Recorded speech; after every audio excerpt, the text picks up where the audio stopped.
अस्सलाम वालेकुम, मैं हूं अलीना फ़ारूक शेख। इस वक्त एक्टिविटी अपने उरूज पर है। इस वक्त जो इक़्तिदार के ऐवान है वहाँ पर भरपूर गहमा गहमी हो रही है, क्योंकि हुकूमत आईनी तरमीम जिसका ताल्लुक अदालती मामलात से है उसको ये ख़बरें आ रही हैं कि आज ही पेश करना चाहती है। इसके लिए बड़ी तगदौ चल रही है कि कुछ सियासी जमातों के दरमियान में इत्तफ़ाक़ी राय पैदा हो सके। हुकूमती कैंप से खबर ये है कि अब से कुछ देर पहले बिलावल भुट्टो ज़रदारी आए और उन्होंने ये दावा किया और बताया कि जो मुसव्विदा है आईनी तरमीम का, उसके ऊपर न सिर्फ हुकूमती जमातों यानी मुस्लिम लीग नून, पीपल्स पार्टी, बल्कि मौलाना फजलुर रहमान का भी इत्तफाक हासिल हो गया है। और फिर हम देख रहे हैं कि आनिया जानियों के साथ साथ जो इजलास हैं सेनेट के हों, कौमी असम्बली का हो या फिर काबीना का, वो भी बुला लिया गया है और बल्कि उसको मुलतवी किया जा रहा है कि ताकि कंसेंसस डेवलप किया जा सके। अब इस कंसेंसस के अंदर इंतज़ार है तो पाकिस्तान तहरीक इंसाफ की नॉड का।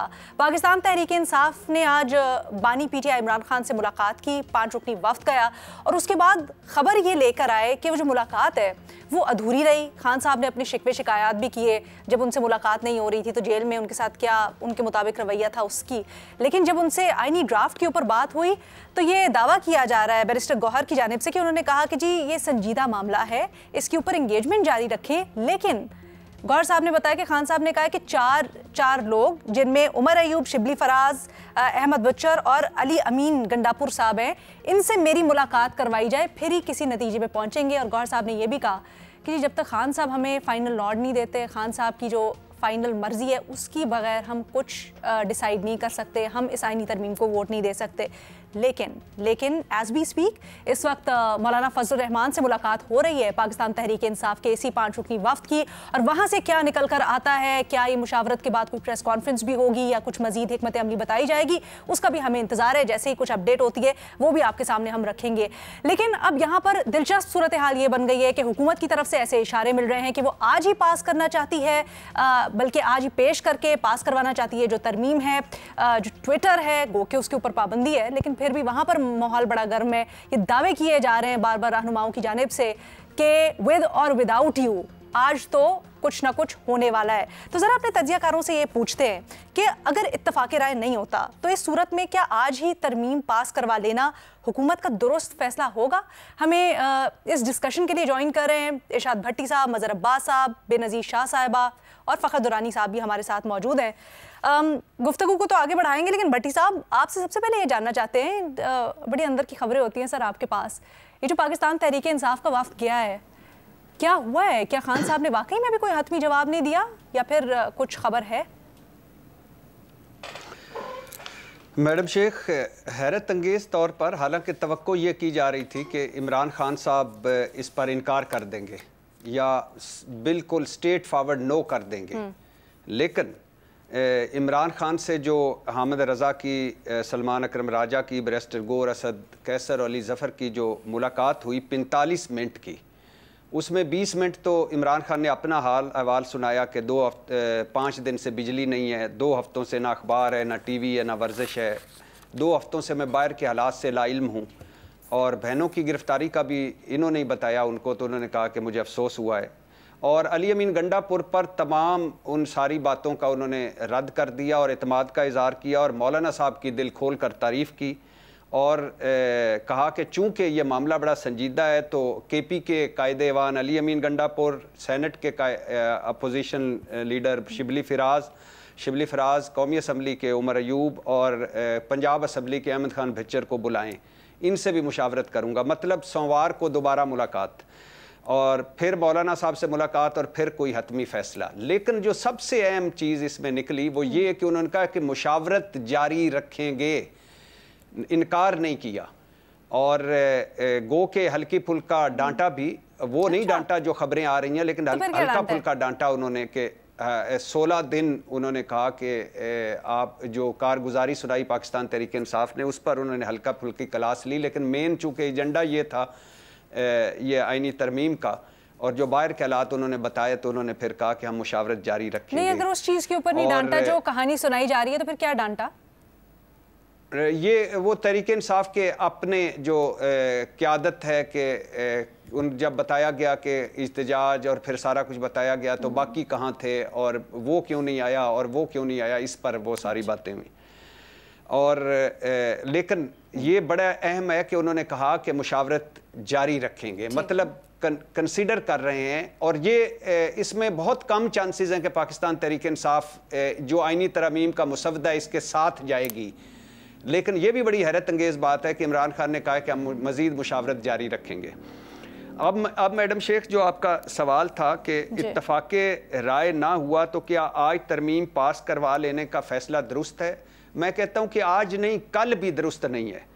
आसान लफ्ज़ों में हुकूमत के इस वक्त जितनी आनियाँ जानियाँ हैं उसकी वजह एक है कि 24 अक्टूबर की शाम से पहले आईनी तरमीम मंजूर करानी है, मतलब फाइज ईसा काजी की रिटायरमेंट से पहले आईनी तरमीम मंजूर करानी है, और मंसूर अली शाह की तकर्री से पहले आईनी तरमीम मंजूर करानी है। सर मुझे ये बताएं, आप कहते हैं साथ नहीं जाएंगे, माजरत, आप कहते हैं साथ नहीं जाएंगे, तो फिर आज खान साहब खामोश क्यों रहे? आज उन्होंने इनकार क्यों नहीं किया? और फिर बिलावल साहब तो ये भी कहते हैं कि जी आधी से ज़्यादा तो मर्जियाँ पीटीआई की शामिल हैं, उनका हम इंतज़ार कर रहे हैं। तो अब ऐसे मामले के ऊपर आके अगर हरी झंडी दिखा दें तो गलत ना होगा पीटीआई का? नहीं मैडम शेख, गलत तो नहीं होगा। हर सियासी जमात का अपना फैसला होता है। और लेकिन जो पाकिस्तान तहरीक इंसाफ को 3 चीज़ों पर जो था उनका एतराज़, पहला है काजी फाइज ईसा साहब पे, वो लग रहा है कि जा रहे हैं। दूसरा है कि सीनियर तरीन जज सुप्रीम कोर्ट का चीफ जस्टिस बनेगा, यहाँ है कि चीफ जस्टिस 3 सीनियर जजों में से होगा।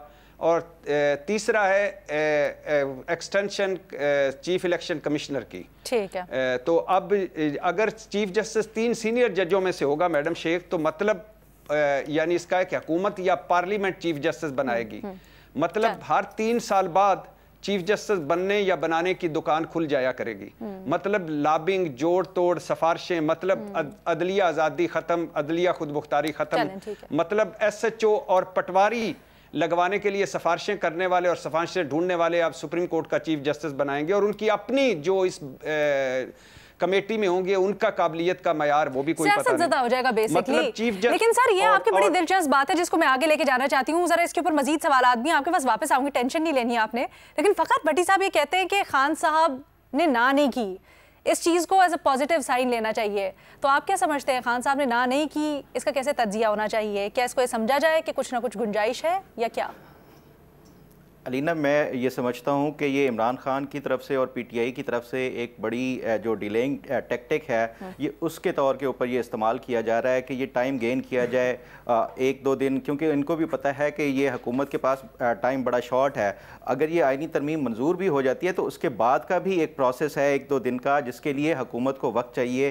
वो इसलिए कि जब ये आईनी तरमीम मंजूर हो जाती है सदर की जो दस्तखत के बाद, फिर उसकी जो चीफ जस्टिस का प्रोसेस है अपॉइंटमेंट का, उसके लिए आपको एक पार्लिमानी कमेटी बनानी होगी, उसमें अपोजिशन के अरकान की नामजदगी, उसमें हुकूमती अरकान की नामजदगी। तो ये एक जो प्रोसेस है, फिर उसके बाद जो डेलिब्रेशन होगी जो चीफ जस्टिस के नामों के हवाले से, ये एक टाइम टेकिंग प्रोसेस है। तो हुकूमत ये चाहती है, जिस तरह भट्टी साहब ने भी कहा कि 24 से पहले ना सिर्फ ये कि ये पूरा प्रोसेस मुकम्मल हो जाए, बल्कि 24 तक नोटिफिकेशन भी हो जाना चाहिए ताकि कोई कन्फ्यूजन ना रहे। 25 को जिस दिन जो आउटगोइंग चीफ जस्टिस हैं वो जाएं तो जो नया चीफ जस्टिस है वो ऑलरेडी नोटिफाई हो चुके हों।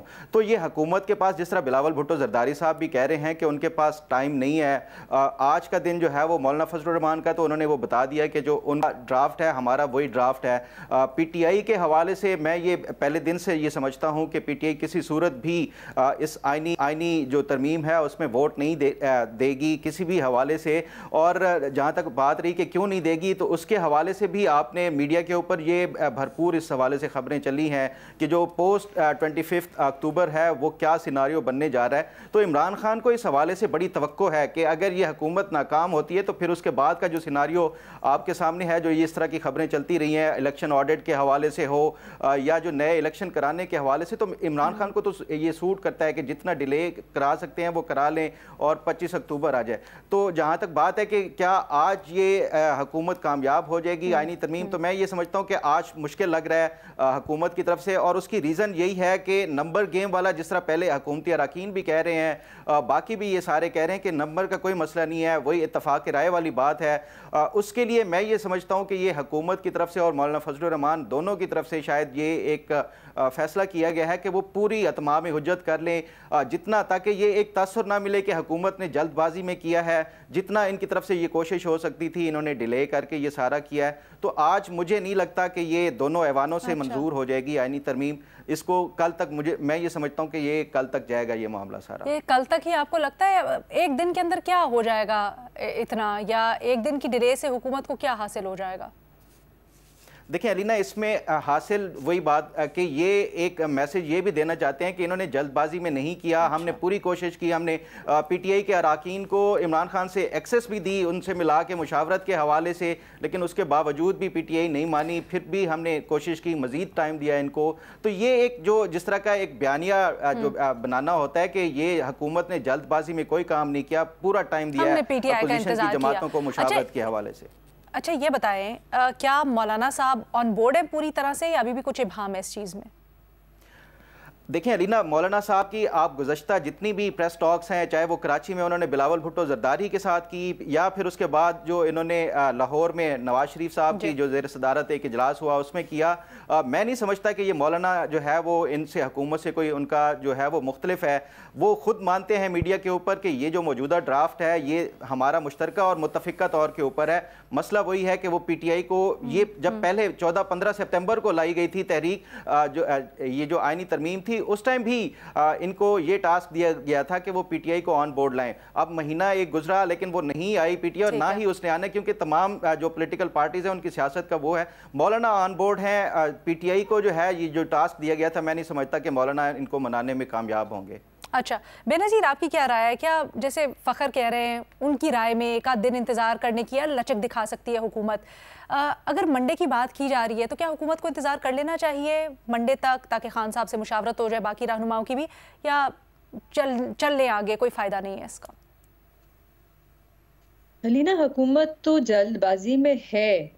हुकूमत इसको जल्दी से पास कराना चाहती है, चाहे वो मंडे तक वेट करे। मैं तो कहती हूँ मंडे नहीं, आप इसमें और वक्त लें, कंसेंसस बनाएं। असल में तो आपको ऐसे ही करना चाहिए, सिर्फ सियासी जमातों के साथ नहीं, सिविल सोसाइटी को इसमें शामिल करें, जजेस को भी शामिल कर लें। शायद वो बेहतर बता सकते हैं कि किस किस्म के जुडिशल रिफॉर्म्स की जरूरत है, लेकिन जिस किस्म के हालात में आप ये आईनी तरमीम ला रहे हैं वो बिल्कुल दुरुस्त नहीं है। जिस तरह जल्दबाजी, एक दूसरा जिस किस्म के हम बयानात सुन रहे हैं, जिस तरह उस दिन हमने सेनेट में सुना कि कुछ सेनेटर्स कह रहे हैं उनके बेटे जो हैं वो लापता है, उनको नहीं पता वो किधर है। इसी किस्म की बात कुछ दिन पहले हमने पंजाब असेंबली में सुनी।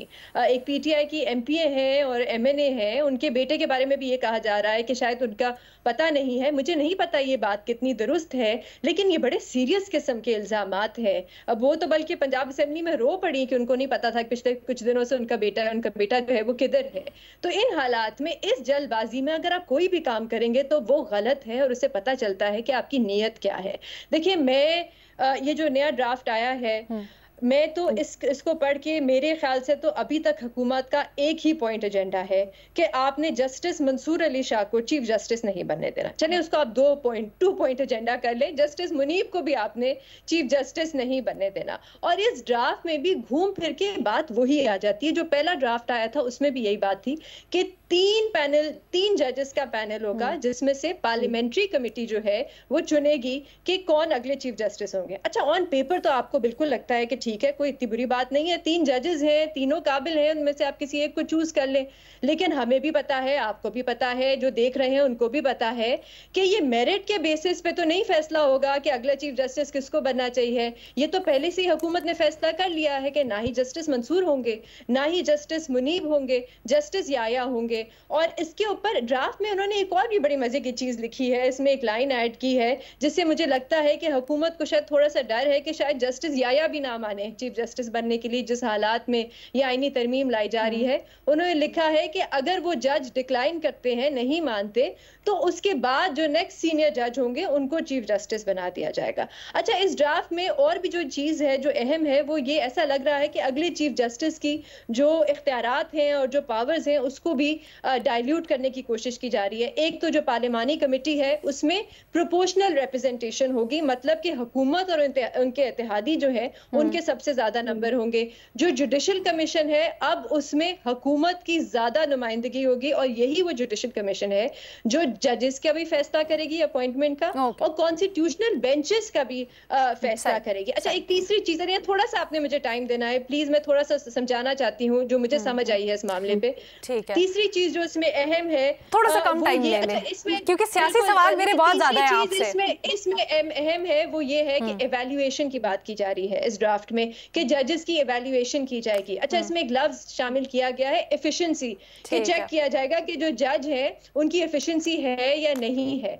तो इससे तो यही लगता है अलीना कि वो जो हाई कोर्ट के जजेस हैं जो जरा सख्त सवाल पूछते हैं, ऑडियो लीक्स जैसा केस उठाते हैं, जो छह जजेस हैं जो खत लिखते हैं, उनकी जरा परफॉर्मेंस को एवैल्यूएट किया जाएगा, देखा जाएगा कि एफिशिएंसी है या नहीं। एफिशिएंसी का क्या मतलब है किसी ने हमें समझाने की कोशिश भी नहीं की इस ड्राफ्ट में। वो जो आपने बातें की वो बहुत अहम और यकीनन इसके ऊपर हमें तफसीलन बात करनी चाहिए, लेकिन हमारे पास अभी तक कोई ठोस मुसव्वदा मौजूद नहीं है। प्लस कह रहे हैं कि अभी भी मुशावरत जैसे पाकिस्तान तहरीक इंसाफ की भी जारी है, फिर देखते हैं उससे निकल के क्या आता है। लेकिन ये बड़ा अहम है कि कंसेंसस जो डेवलप होना कितना ज़रूरी है या बन ही नहीं सकता मौजूदा सियासी हालात के अंदर। एक छोटी सी हम ब्रेक लेंगे, फिर मजीद इसको आगे बढ़ाएंगे।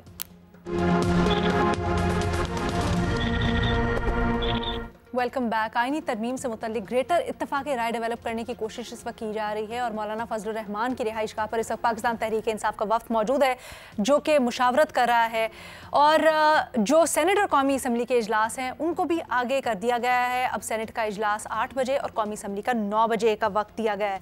लेकिन मज़हर अब्बास साहब, ये सब डिलेज जिस चीज़ के लिए हो रही हैं यानी इत्तफाक राय, क्या आप समझते हैं वो हो सकता है? कितना इम्कान है इस चीज़ का? और अगर नहीं होता तो फिर हुकूमत को प्रोसीड करना चाहिए? देखिए, पहली चीज़ तो ये कि अगर मौलाना ऑन बोर्ड हो जाते हैं और पीटीआई नहीं भी होती तो मेरा ख्याल है गवर्नमेंट का एक अपर हैंड हो जाएगा। और उसकी 2 वजह हैं। एक वजह ये कि मौलाना फिर पीटीआई जो है वो पीटीआई और मौलाना के दरमियान एक दरार आ जाएगी। अगर मौलाना जो है वो हुकूमत और मौलाना के दरमियान एग्रीमेंट हो जाता है और उसके बाद मौलाना कि लोग वोट दे देते हैं इस तरमीम के हक़ में, तो फिर पीटीआई आइसोलेटेड होगी। और जहाँ तक ये कि इतना हेस्ट क्यों है, देखिए कल बिलावल भुट्टो ने जो तकरीर की और जो अंदाज़ अपनाया वो किसी भी तरीके से एक जमहूरी लीडर का अंदाज़ नहीं होता। नहीं होता। आप ये नहीं कहते कि अब हम देखिए खुद ही कह रहे हैं, आप देख लेना तकरीर में, आप ये कह रहे हैं कि मैं चाहता हूँ कि कंसेंसस हो जाए, मैं चाहता हूँ कि, लेकिन अगर नहीं हुआ तो हम एक ब्रूट मेजॉरिटी के तहत वो करवा लेंगे और ये कोई अच्छा फ़ैसला नहीं होगा, ये कोई मकबूल फ़ैसला नहीं होगा, लेकिन फिर चॉइस नहीं होगी। मेरा नहीं ख्याल कि एक ऐसे मौके पे जब आपकी बातचीत भी चल रही हो और जब आपकी मौलाना से एक इंटरेक्शन भी हो रहा हो, चीज़ें हो रही हों, तो एक मैच्योर्ड पॉलिटिकल लीडर को इस अंदाज में, क्योंकि अगर आपने फ़र्ज़ करें इस तरह करवा लेते हैं तो फिर आप कौन सी रवायत, आप खुद ही कह रहे हैं कि ये अच्छी रवायत नहीं होगी, इसका मतलब है आप एक ख़राब रवायत की बुनियाद डाल रहे हैं। तो मेरे ख्याल में इतनी, और मुझे लग ये रहा है कि गवर्नमेंट हर सूरत में चाहती है कि मंडे या ट्यूसडे तक ये नोटिफाई हो जाए, ये इवन 24 का इंतज़ार भी ना किया जाए। और जितनी जल्दी में, क्योंकि जितनी जल्दबाजी में लग रही है, कभी भी मैंने आईनी तरमीम इस अंदाज में होती नहीं। हाँ, नवाज़ शरीफ साहब की जब 2/3 मेजॉरिटी थी तो वो ज़रूर एक गालिबन 14वीं तरमीम थी जो जिस अंदाज में पास की गई थी। इस तरह आप एक तो अब आपकी फ़र्ज़ करें कि आज पास हो जाती है, फ़र्ज़ करें कल तक ही आप सारा, कल मंडे के पहले हाफ तक आप ये सारी चीज़ें कर लेते हैं, तो आप क्या समझ रहे हैं? क्या स्मूथ सेलिंग हो जाएगी? क्या चीज़ें, क्या लॉयर्स की तरफ से रेजिस्टेंस नहीं होगी? क्या जो सुप्रीम कोर्ट की मौजूदा जो सुप्रीम कोर्ट है उसमें कोई चीज़ें इस तरह नहीं आएंगी? तो एक क्लैश वाली सिचुएशन होगी ना। एक डेमोक्रेटिक गवर्नमेंट जो दावे करती है, जो क्लेम कर रही है पार्लियामेंट, अगर इस हेस्ट में करती है तो मेरा ख्याल है हम एक अच्छी रवायत कायम नहीं करेंगे। अच्छा। लेकिन अगर मौलाना फजलुर रहमान ऑन बोर्ड हो जाते हैं और पीटीआई, जाहिर है बज़ाहिर ये लग रहा है, अगर क्यों कह रहे हैं आपको? इसलिए कह रहा हूँ कि देखिए अभी तक आप कुछ नहीं कह सकते कि अब ये जो ऐवान सदर में मुलाकात होगी इसमें मेरा ख्याल है कि इस वक्त तक जो डिले हो रही है, जो मौलाना और पीटीआई की गुफ्तगू हो रही है, क्योंकि पीटीआई तो अब मंडे से पहले कोई फैसला नहीं कर सकती, ये बात तो तय है। सवाल ये कि मौलाना खुद क्यों नहीं इमरान खान साहब से मिलने गए? मौलाना जाते ना इमरान खान साहब के पास, ख्याल में खुद जाना चाहिए था। क्यों नहीं जाना चाहिए था? जब आप एक पीटीआई को ऑन बोर्ड ले रहे हैं तो मौलाना बात ही खत्म हो जाती ना। अगर मौलाना चले जाते, भाई इमरान खान कोई सेंट्रल एग्जीक्यूटिव कमेटी का इजलास बुला के तो फैसला नहीं करते ना। अगर मौलाना और इमरान खान की मुलाकात, भट्टी साहब कुछ कहना चाह रहे हैं, मौलाना और इमरान खान की मुलाकात हो जाती तो बहुत सी चीजें, आउटकम क्या होता है एक अलग बात है। लेकिन अगर मौलाना इस स्टेज पर गवर्नमेंट के साथ, गवर्नमेंट की बात पे जिस तरह बिलावल भुट्टो कह रहे हैं कि मौलाना की का ड्राफ्ट है उस पर इत्तेफाक राय हो गया है, तो अब मौलाना सबसे ज़्यादा एक बेहतर पोजीशन में भी है और सबसे ज़्यादा मुश्किल पोजीशन में भी हैं। और मुश्किल पोजीशन में इसलिए हैं कि इसके बाद मौलाना होंगे गवर्नमेंट अलाई कहलाएंगे, फिर पीटीआई और मौलाना के दरमियान वो एक दरार पड़ जाएगी, जो कि मेरा ख्याल है मौलाना नहीं चाहते, इसीलिए गालिबन डिले हो रही है ऐवान सदर की मुलाकात, कि मौलाना चाह रहे हैं कि पीटीआई एग्री कर जाए। अच्छा भट्टी साहब। मैडम शेख, मैं मज़हर भाई की इस बात को आगे बढ़ाऊंगा कि बिलावल भुट्टो साहब की जो ज़ुबान है और जो उनकी घबराहट है या बुखलाहट है या डिप्रेशन है या फ्रस्ट्रेशन है, जो भी है, कि ख्वाजा आसिफ ने अलमारूफ रियाना डार वाले ख्वाजा आसिफ साहब ने तो चलो ये कह दिया ना कि इत्तफाक़े राय ना हुआ तो फिर अगले मुहाज की तरफ बढ़ेंगे, चलो छोड़ देते हैं उनको। लेकिन बिलावल भुट्टो कह रहे हैं कि मफामत कर लो, इत्तफाक़े राय पैदा कर लो, वरना फिर ना कहना बहुत कोशिश कर ली, अब बस बहुत हो गया। और बिलावल भुट्टो साहब का ये बयान कि अगर अपोजिशन ना मानी तो ज़मीर के वोटों से आईनी तरमीम मंजूर करा लेंगे। और बिलावल भुट्टो कल कह रहे थे कायदे आज़म का विजन था आईनी अदालत बनाना, तो यही कायदे आज़म का विजन है कि लोटों के ज़रिए आईनी तरमीम मंजूर करवा लें। यही बेनज़ीर भुट्टो और नवाज शरीफ साहब का मिसाक जमहूरियत है और यही बिलावल भुट्टो की जमहूरियत है। बात जहां आपकी बिल्कुल उसूली तौर पर ठीक है, लेकिन अगर आपने कल की बुनियाद पे परखना है तो सर कल के तो तहरीक इंसाफ के भी बहुत सारे बयानात हैं, जहां वो कल सेनेट का जब सर ना सर ये फिर कल पे जाएंगे तो वो कल वाले बयानात सेनेट इलेक्शन में आपको रखने पड़ेंगे सामने। मिला रही हैं और आप एक गलत मौके पे गलत जगह मिला रही हैं। उस वक्त तहरीक इंसाफ का भी यही था कि नहीं कर रहा, कोई नहीं कह रहा कि वो दूध के उस वक्त यही मौक़िफ़ था। नहीं, ये हमारे यहाँ सबसे बड़ा प्रॉब्लम है कि सबसे बड़ा प्रॉब्लम है मैडम शेख कि हम जब कोई ये गलत काम करने लगता है तो हम कहते हैं कि पिछले ने भी तो किया था, तो अगर पिछले ने गलत काम किया था तो आज फिर ये भी यही गलत काम करे। तब भी गलत है, काम अब भी गलत है, लेकिन क्योंकि आप तब उसूली तौर पर ये मौक़िफ़ ले चुके, तो आप मुझे बताएं इखलाकी तौर पर अब क्या कह सकते हैं? 30 सेकंड दे मुझे, 30 सेकंड दे मुझे सिर्फ। मैं सिर्फ ये कह रहा हूं, ये करने क्या जा रहे हैं? आईनी तरमीम मंजूर कराने जा रहे हैं। आईनी तरमीम मतलब आज़ाद अदलिया पर हमला करने जा रहे हैं, आइन के स्ट्रक्चर पर हमला करने जा रहे हैं, सुप्रीम कोर्ट पर हमला करने जा रहे हैं, इतना बड़ा काम करने जा रहे हैं। तो कर क्या रहे हैं? लोटों के जरिए करेंगे। आप बिलावल ने, आप याद है सिंध हाउस में भी लोटों का मेला सजाया था, और नवाज शरीफ साहब जो अभी मोटरवे पे हमजा शहबाज के साथ वोट डालने के लिए वो कहते थे हमने लोटों की दुकान बंद कर दी। मरियम नवाज कहते थे लोटों की असल जगह बाथरूम है, तो बाथरूम में अब इकट्ठे कर रहे हो आप, बाथरूम के लोटों से आप आईनी तरमीम मंजूर कराना चाहते हो। अगर किसी ने किया है, पाकिस्तान तहरीक इंसाफ ने किया है तो गलत किया है, लेकिन आज ये आइन में तरमीम करने जा रहे हैं और वो लोटों के भी आइन बनाने वालों को इलेक्ट करवा रहे थे। मुझे सिर्फ एक चीज बता दीजिएगा, भट्टी साहब, ये जो बिलावल साहब पेश है इस सारे महाज के ऊपर, आईनी तरमीम के ऊपर, बिलावल साहब क्यों इतने मुतहरिक हैं? बिलावल साहब का इसमें क्या इंटरेस्ट है? मैडम शेख, लंगर गप्पे बड़ी हैं। लंगर गप्पे ये हैं कि जब 14 सितंबर की, दो बता देता हूँ, 14 सितंबर की रात को जब मौलाना साहब नहीं माने थे तो मुस्लिम लीग नून को बैक सीट पे छोड़ दिया गया था और आसिफ अली जरदारी और बिलावल भुट्टो साहब आगे आ गए थे। और एक और लंगर गप है कि अगर ये आईनी तरमीम हो जाती है खुश असलूबी से तो हो सकता है 2.5 साल की प्राइम मिनिस्टरशिप बांट दी जाए शहबाज शरीफ साहब और बिलावल भुट्टो के दरमियान। नहीं, मज़हर साहब को ये लंगर गप इतनी सूटेबल नहीं लगती। एक में मज़हर साहब आपका व्यू हम लेते हैं, लेकिन एक छोटी सी ब्रेक लेनी है, ब्रेक के बाद वापस आते मजीद बात करेंगे।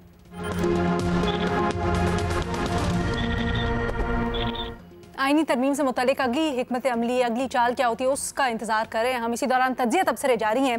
फ़खर कहिएगा, जैसे हम ब्रेक से पहले बात कर रहे थे, बिलावल भुट्टो जरदारी साहब हुकूमत के इत्तेहादी, लेकिन अपने आप को हुकूमत से अलग क्यों जाहिर कर रहे हैं? बार बार अपनी बात अलग से कहते हैं कि मैंने कंसेंसस डेवलप करवाया, और अगर ऐसा है तो अमूमन तो हुकूमतें कंसेंसस डेवलप करवाती होती हैं इस तरह की चीज़ों के ऊपर, बिलावल साहब इतने पेश क्यों? देखिए अलीना, इस हवाले से मैंने भी बड़ी जानने की कोशिश की कि ये आखिर, क्योंकि ये तो इनिशिएटिव या ये फ्रंट के ऊपर प्राइम मिनिस्टर को या लॉ मिनिस्टर को होना चाहिए था। बिलावल भुट्टो जरदारी सारा लीड कर रहे हैं। जो मेरी इतलात हैं वो यही हैं कि जो मौलाना के साथ शुरू में जो डीलिंग के हवाले से वो मौलाना ज़्यादा कंफर्टेबल हैं शहबाज शरीफ साहब या जो लॉ मिनिस्टर हैं आज़म नज़ीर तारड़ के बिलावल भुट्टो जरदारी और जरदारी साहब के। तो इस वजह से पीपल्स पार्टी ने फिर जब ये पहली दफ़ा पहली अटैम्प्ट में ये नाकाम हुए तो उसके बाद यही फैसला किया गया कि बिलावल भुट्टो जरदारी ही ये सारा कुछ जो है वो लीड करेंगे और आइनी तरमीम के हवाले से जो भी तहफ़्फ़ुज़ात जिन के हैं उनके साथ वो कंसेंसस डेवलप करेंगे।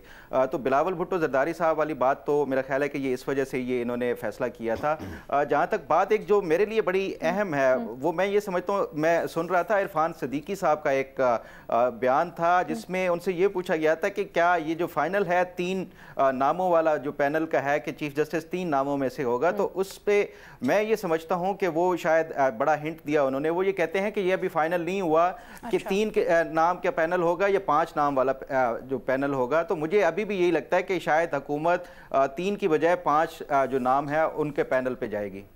बेनज़ीर, आपको क्या लगता है बिलावल साहब जिस तरह से इस चीज़ को आगे लेकर बढ़ रहे हैं और उनकी जितनी इन्वेस्टमेंट है इस सारी की सारी चीज़ के ऊपर, क्या वो महज हुकूमत की रिक्वेस्ट के ऊपर है या फिर Bilawal could be getting something out of it? मेरे ख्याल से अलीना जनरली पीपल्स पार्टी जरा बेहतर है कंसेंसस वगैरह बनाने में और सबको साथ लेके जाने में। 18वीं तरमीम में भी हमने उनको देखा। और पीपल्स पार्टी का एक जो पॉइंट है वो ये है कि देखिए हमारे मंशूर में था, पहले भी था, अब भी था, हम आईनी तरमीम की काफी देर से बात करते आए हैं और मेरे ख्याल से मोहसिन नकवी साहब जरा ज्यादा कामयाब नहीं हुए कुछ कंसेंसस बनाने में। एक मैं बात जरूर करना चाहूंगी, देखिए अलीना, आपके अगर नंबर पूरे भी होते हैं और आप अगर पास करवा भी सकते हैं आईनी तरमीम, ये बिल्कुल भी तरीका निका नहीं है पास कराने का। आपने आईनी बेंचेस बनाने हैं, आप बनाए, लेकिन क्या तरीका है बेनज़ीर पास करने का? कंसेंसस बनाए।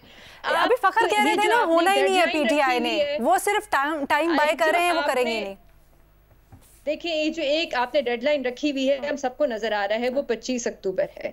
इस डेडलाइन को छोड़ें, इस पे थोड़ा सा वक्त लगाएं, देखें आपके मुल्क के कॉन्टेक्स्ट में क्या ये चीज सही चलेगी या नहीं, क्योंकि कल को ऐसा ना हो कि आप आईनी बेंचेस बना लें और पता चले कि वो तो सही काम नहीं कर रही थी, चलें आप कुछ और तरीका ढूंढते हैं। और ये भी हमारी हुकूमत बहुत बार करती है। लेकिन एक चीज मैं जरूर कहूंगी अलीना, मुझे थोड़ा सा टाइम दीजिएगा। देखिए अभी तक ये जो हुकूमत की तरफ से कोई वैलिड रीजन अभी तक नहीं आया कि जिस वजह से जस्टिस मंसूर अली शाह साहब को अगला चीफ जस्टिस नहीं बनना चाहिए। क्या है उनके वो जो वजूहात देते हैं, एक वो कहते हैं कि डर है हमें कि इलेक्शन का ऑडिट हो जाएगा, आप इलेक्शन के ऑडिट से क्यों डरते हैं। दूसरा कहते हैं कि वो जजेस को कंट्रोल नहीं कर सकेंगे, उनका काम नहीं है जजेस को कंट्रोल करना। और सिर्फ ये एक फैसला जो आपको पसंद नहीं आया, यही वो चीफ जस्टिस है, यही जस्टिस मंसूर अली शाह है जो पिछले साल तक मुस्लिम लीग नून जिनकी बड़ी तारीफें ये भी इब्हाम है, क्या मंसूर अली शाह अगले चीफ जस्टिस होते भी हैं या वाकई में नहीं होते हैं? क्योंकि जरा तजाद पाया जा रहा है खबरों के अंदर। फखर कुछ जवाब देना चाहते हैं? आपको माजर टाइम बड़ा कम रह गया है, फखर जवाब दे ले फिर मर्ज साहब के एक बात मैं जो बेनज़ीर की बात का कि ये पार्लियामेंट को कल को इनको अपनी गलती का एहसास हो कि ये हमने ठीक नहीं किया। देखें ये जो 3 आपके हैं इंतज़ामिया, पार्लियामेंट और मुकन्ना के हवाले से, जो 2 इसके ऑर्गन हैं स्टेट के वो स्टेगनेंट होते हैं। जो पार्लियामेंट है वाहिद जो कि एवोल्यूशन का प्रोसेस, हमेशा एवोल्यूशन के प्रोसेस में रहती है। कानून आपका जो 20 साल पहले जो यहाँ पे मुआशरे की ज़रूरियात थी उसके मुताबिक कानून था। पार्लियामेंट इवॉल्व करती है हमेशा से, ज़रूरत के मुताबिक जो है वो लेजिस्लेशन होती है। तो ये मैं नहीं समझता कि ये जो बेनज़ीर का नुक्ता नज़र है ये दुरुस्त है कि कल पार्लियामेंट को जो है वो रियलाइज़ होगा कि गलत हुआ। ऐसा होता है जो वक्त की ज़रूरत के मुताबिक नई नई कानून साजियाँ होती हैं। तो मेरा ख्याल है कि ये पार्लियामेंट का जो है वो हक है। और जहाँ तक टाइम की 15 सितंबर से आपका जो है वो लेजिस्लेशन के कंसेंसस के लिए वो बात हो रही है कि एक चीफ कौन होगा अगला, आप बता सकती हैं? एक सेकंड भट्टी साहब, बेनज़ीर मैं सिर्फ इतना कह रही हूँ, मैं अपनी बात रिपीट करती हूँ, मैं सिर्फ इतना कह रही हूँ, आपने आईनी बेंचेस बनाने हैं, आप बनाएं, आपने एक्सपेरिमेंट करना है, आप करें, जरा सोच समझ के करें, थोड़ा सा वक्त लेके करें, सबकी बात को सुन के करें। मैं सिर्फ इतनी बात कर रही हूँ। अच्छा, आप बात सुनने का कहती हैं, लेकिन मसला ये है वो तनकीद करते हैं कि पीटीआई का ना ड्राफ्ट आया ना वो उस तरह से खुलकर अपनी बात बता रहे हैं। सिर्फ एक लाइन देखिए, पीपल्स पार्टी, सॉरी टाइम बड़ा कम है, पीपल्स पार्टी और मुस्लिम लीग नून तारीख से सबक सीखे, ये याद रखे कि तौसी के नताइज को पीपल्स पार्टी भी भुगत चुकी है और मुस्लिम लीग भी भुगत चुकी है, लिहाजा इस चीज का ख्याल रखें। भट्टी साहब ये बता दें, हुकूमत क्या तहरीक इंसाफ को कुछ ऑफर कर रही है इन एक्सचेंज फॉर हिमायत? सुना जा रहा है मैडम शेख, क्या जल्दी से सुना जा रहा है, लेकिन जल्दी से तो नहीं बताया जा सकता, क्योंकि अभी वो उन्होंने, मैंने जब उनसे पूछा तो उन्होंने कहा कि अभी जो सर खान साहब को क्या ऑफर किया जा रहा है हुकूमत की जानिब से? अगला चीफ जस्टिस कौन होगा मुझे आप बताएं। मैं क्यों बताऊं सर, वो तो कमेटी ने या जो भी अब तरमीम होती है उसमें डिसाइड होगा, वो हम देखेंगे आने वाले दिनों में क्या होता है। आज के लिए इतना ही, अल्लाह हाफिज।